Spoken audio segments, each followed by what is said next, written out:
So I'm taking an Evo Express with the weight so they can't be moved by landscape companies when they're doing their service.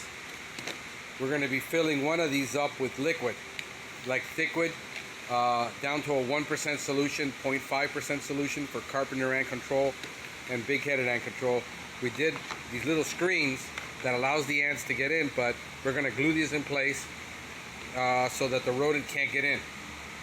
Okay, and then we're probably going to leave a little slight gap at the bottom, like a 1/4 inch or less, so that mice can't get in, but the roaches can get in also if you want to do a roach station. And then this will allow us a station that isn't going to be moved and isn't going to get destroyed by the landscaper. Most ant stations are terrible because they get destroyed. You'll constantly be replacing them. So this is what we're looking at. You know, I'm going to get a black mesh because I can get it in black. I just had a little piece, so I'm going to do a demo of it.